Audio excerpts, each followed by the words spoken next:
انسان اپنی پیدائش سے لے کر اب تک اپنی آسائشوں کو پائے تکمیل تک پہنچانے کے لیے بہت ساری دریافتیں اور ایجادات کرتا آیا ہے۔ دوستو آج ہم بات کریں گے 5 ایسی ایجادات کے بارے میں جو موجودہ دور کی ترقی میں پہلا قدم ثابت ہوئیں۔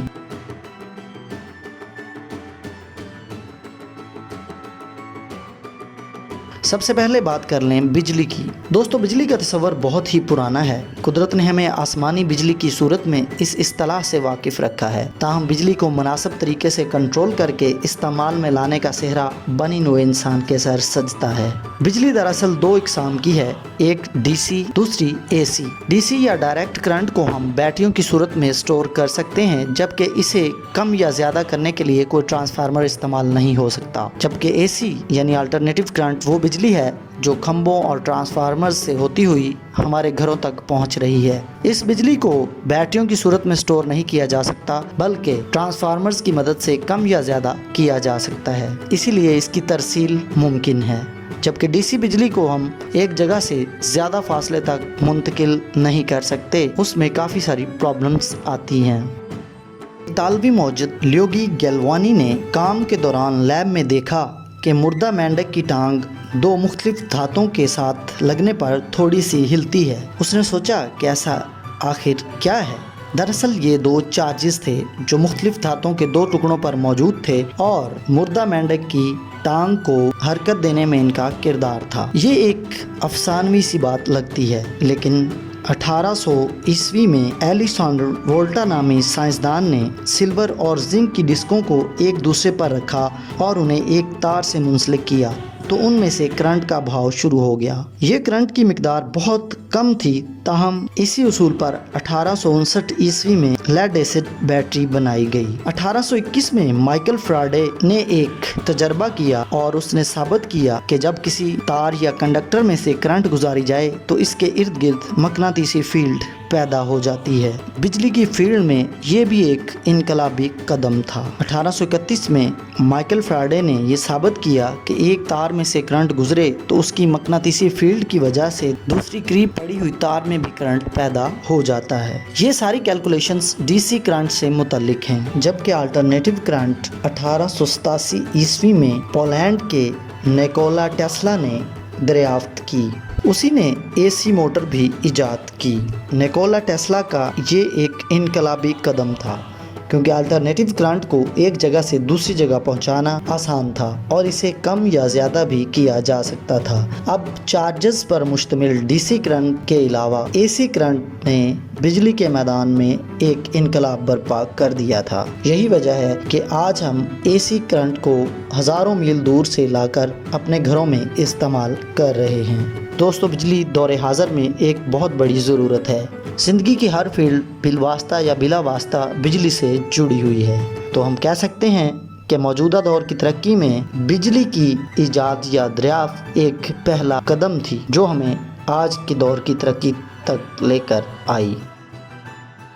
بجلی کے بعد ہم بات کریں گے پہیا کی۔ پہیا ایک ایسی چیز ہے جو زندگی کے ہر شعبہ میں کارآمد ہے۔ ٹائم بتانے والی گھڑی سے لے کر جدید دور کی ہر مشینری اور گاڑیاں سب پہیے پر مشتمل ہیں۔ تمام تر ایجادات کسی نہ کسی طرح پہیے کی محتاج ہیں۔ تاریخ میں ملنے والے قدیم ترین پہیا کا تعلق تقریباً 3500 قبل از مسیح سے ہے، جب گھومتے ہوئے پہیے پر مٹی کا گولا رکھ کر برتن بنائے جاتے تھے۔ یہ بہت ہی پرانی بات ہے جو کہ آج تک بھی رائج العمل ہے۔ تاہم زراعت میں پہیا کا استعمال 2000 قبل مسیح میں شروع ہوا۔ یہ سب پہیے لکڑی سے بنائے گئے جن کی ساخت بہت سادہ تھی۔ وقت گزرنے کے ساتھ ساتھ پہیا نے بھی ترقی کی۔ لوہے کے ہک بنائے گئے، رگڑ کو کم کرنے کے لیے گریس کا استعمال شروع ہوا اور پھر پہیا کے ساتھ بیرنگ استعمال ہونے لگے۔ اس کے بعد دھرے اور ایکسل والے پہیوں نے مزید ایجادات کا دروازہ کھول دیا۔ یہی وجہ ہے کہ آج کے دور میں پہیا کی بہت زیادہ اہمیت ہے، چاہے ہم غور کریں یا نہ کریں، لیکن زندگی کی ہر فیلڈ میں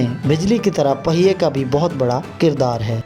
کاغذ جیسا پہلا میٹیریل مصر میں 4000 قبل مسیح میں استعمال ہونے کے شواہد ملتے ہیں، جبکہ موجودہ کاغذ ایجاد کرنے کا سہرا ایک چینی خواجہ سرا چائی لن کے سر سجتا ہے، جو کہ 105 عیسوی میں سامنے آیا۔ 49 قبل مسیح میں پٹسن سے کاغذ بنایا گیا تھا۔ چائی لن نے پہلے سے موجود کاغذ کو بہتری کی طرف دھکیلا۔ 600 عیسوی تک کاغذ سازی کا فن جاپان تک پہنچا۔ 750 عیسوی میں بہت سارے چینی لوگ عربوں کے ساتھ جنگ میں قیدی بنے۔ انہوں نے رہائی کے بدلے عربوں کو کاغذ سازی کا فن سکھایا۔ عربوں نے پہلی پیپر مل 1000 عیسوی میں لگائی، جبکہ 1250 عیسوی تک اٹلی کاغذ کی صنعت میں بہت آگے جا چکا تھا۔ اسی طرح 1680 میں میکسیکو میں بھی پیپر مل تیار ہو چکی تھی۔ 1852 میں کاغذ سازی کے فن میں انقلاب آیا، جب ہیوگ برگیس نے لکڑی کا ایک پلپ بنایا جو کہ کاغذ کی بہتر کوالٹی تیار کرنے کی طرف ایک قدم سمجھا جاتا ہے۔ 1889 عیسوی سے 1900 کے درمیان کاغذ کی پیداوار میں بہت اضافہ ہوا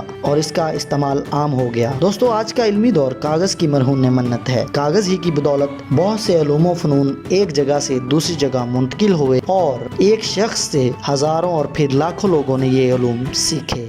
چھاپا خانہ یا پرنٹنگ پریس، تحریر کے ذریعے انسان اپنے خیالات کو محفوظ کرتا آیا ہے۔ کاغذ کی ایجاد کے بعد ہاتھ سے لکھ کر کسی کتاب کی کاپیاں بنائی جاتی تھیں جو کہ عمرہ اشرافیہ کی ہی ملکیت ہوا کرتی تھیں۔ کچھ عرصہ لکڑی کے بلاکس پر بھی ابھرے ہوئے حروف کے ساتھ پرنٹنگ کا کام ہوتا رہا، لیکن یہ کام بہت محنت طلب تھا۔ لکڑی کے یہ بلاکس وقت گزرنے کے ساتھ ساتھ خراب ہو جاتے تھے اور پھر انہیں دوبارہ بنانا مشکل ہوتا تھا۔